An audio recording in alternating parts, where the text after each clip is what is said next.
The doctors had already stepped back. The monitors were silent. The room had gone still in the way rooms only go. Still, when everyone present has accepted that there is nothing left to do. A man in a suit stood against the wall with his hands over his mouth. A senior physician pointed toward the door. A nurse looked at the floor. The baby had stopped breathing 4 minutes. Go and every attempt to revive him had failed. Then a boy in a torn gray shirt pushed through the door. Nobody noticed him at first. He was maybe 11 years old, small for his age, with muddy shoes and the kind of quietness that comes from spending too much time being invisible. He had followed the ambulance on foot from 3 blocks away because he had seen the father running, and something told him to run too.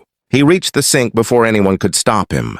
What happened in the next 60 seconds would be debated, documented, and replayed in that hospital for years.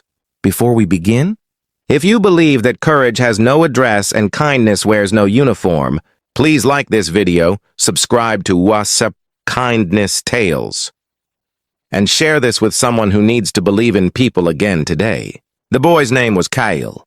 He was 11 years old, and he had been living without a permanent home for 8 months. Not on the streets entirely, but close enough. He moved between a church shelter that closed at 7 in the morning and a dry space, beneath an overpass that he had made as close to a room as a person can make a concrete ceiling and a cardboard floor. He had a backpack with 3 items in it: a change of socks, a photograph of his mother, a small book about the human body that he had found in a donation, been outside a clinic 2 years ago and had read so many times the spine had split.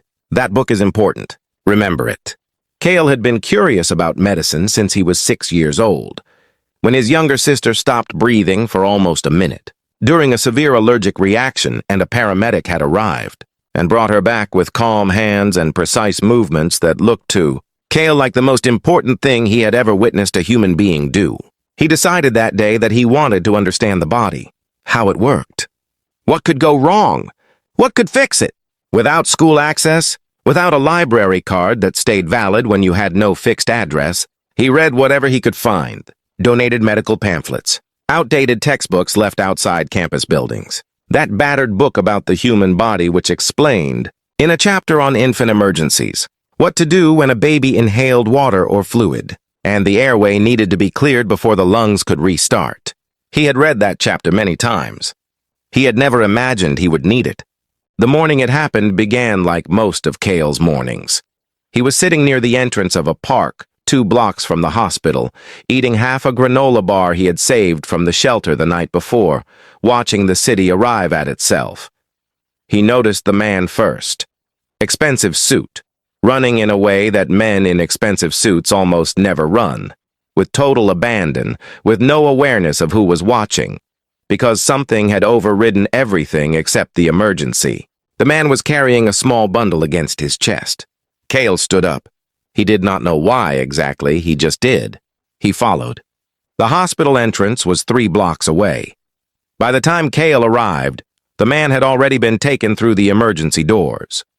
Kale slipped in behind a family entering through the same entrance and followed the sound of raised voices down a corridor and through a set of doors that were still swinging. He came into the room just as the senior physician was raising his hand and saying the words no parent is ever prepared to hear. The baby, 8 months old, had been found unresponsive at home. The preliminary assessment suggested he had inhaled fluid while in a bouncy seat that had tilted during a brief moment. His father was in the next room. By the time the father found him, too much time had passed. The team had worked for 4 minutes on arrival with no response. The man in the suit, the father, was pressed against the wall. His name was Garrison Vale. He was the founder of one of the largest private investment firms in the state.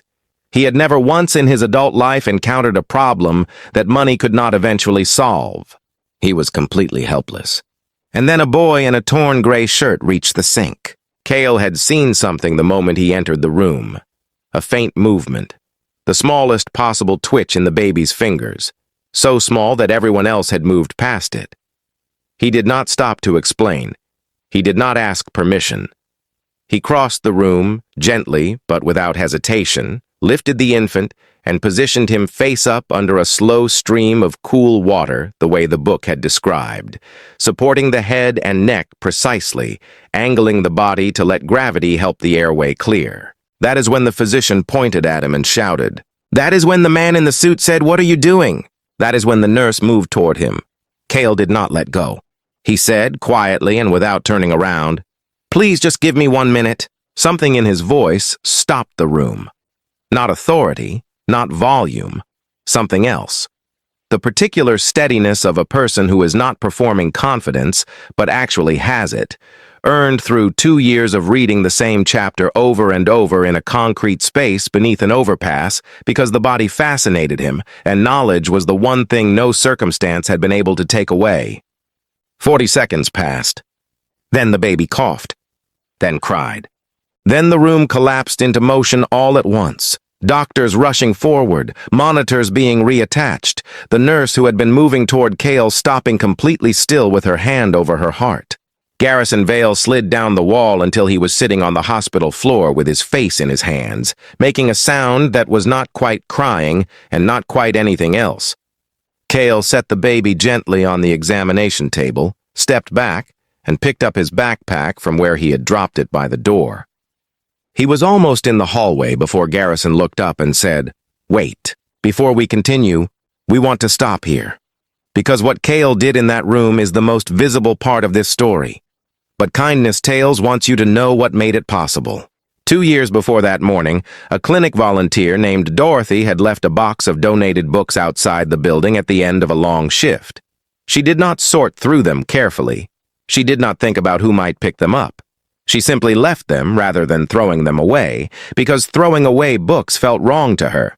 Cale found that box at 6:30 in the morning. He took one book. A retired paramedic named Harold ran informal first aid sessions at the church shelter on the second Sunday of each month. He let anyone attend. He did not check whether attendees had a home address. Cale came to 3 of those sessions.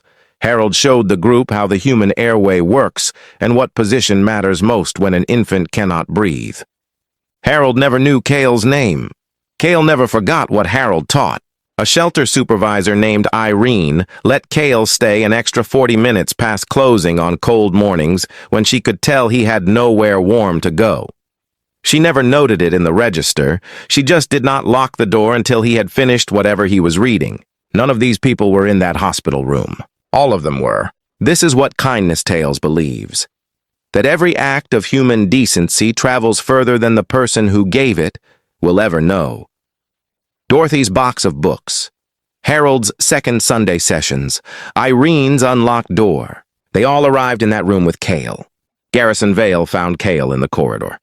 He had left his infant son in the care of the medical team, followed the boy into the hallway, and stood before him with an expression that had nothing practiced in it, nothing managed, just a man who had been to the edge of the worst moment of his life and come back because a child in a torn shirt had refused to accept what everyone else had already accepted. He asked Cale where he lived. Cale told him the truth. Garrison did not react with pity or with the particular discomfort that people sometimes display when poverty arrives close enough to feel real. He asked Cale 2 more questions. What do you want to do with your life? And what do you need to do it? Cale answered both. The arrangement that followed was not charity. Garrison was clear about that from the beginning, and Cale was clear that he would not have accepted it as such. It was investment. Garrison had spent 20 years identifying people who had something rare and making it possible for that thing to grow. He had simply never before found that person in a hospital corridor at 11 years old with a split-spined book in a backpack. Cale was enrolled in school within the month. He lived with a foster family that Garrison's foundation had supported for years. A couple named the Okafor Brennans, who had 3 other children and a loud kitchen, and the kind of home where the front door was always unlocked because someone was always arriving. He was given access to a tutor twice a week, a library card, a winter coat. He asked if he could keep the book about the human body. Nobody had ever suggested he couldn't. 4 years later, Cale was the top science student in his school. He attended a regional medical symposium at 14 as the only middle school participant. He sat in the front row and asked 2 questions that the presenting physician later described to a colleague as the most precise questions anyone had asked all day. Garrison's son, now 5 years old, called Cale by a nickname that had developed over years of visits and could not quite be translated into adult language. What it meant, roughly, was the person who stayed. Because that is what Cale had done. When everyone else stepped back, he stayed. The night before Cale's first day of high school, he sat at the Okafor Brennan kitchen table and wrote a letter. Not to Garrison, not to the doctors. He wrote it to Dorothy, whose full name he had eventually learned by tracing the clinic donation box back to its source. He wrote it to Harold the paramedic, now retired to a smaller town 2 hours away. He wrote it to Irene, the shelter supervisor. He told them what their small decisions had made possible. Dorothy wrote back within the week. She said she had not thought about that box of books in 2 years and had cried for 20 minutes after reading his letter, and then called her sister to read it again. Harold wrote back on paper so old it had yellowed at the edges and said that he had taught those second Sunday sessions for 11 years, and this was the first time he had ever heard what happened after. Irene did not write back. But the shelter director told Cale months later that Irene had framed the letter and hung it on the wall beside the door she used to leave unlocked on cold mornings. The door she still left unlocked. Never count out a person because of where they are sleeping tonight. Never assume that because someone has nothing, they know nothing.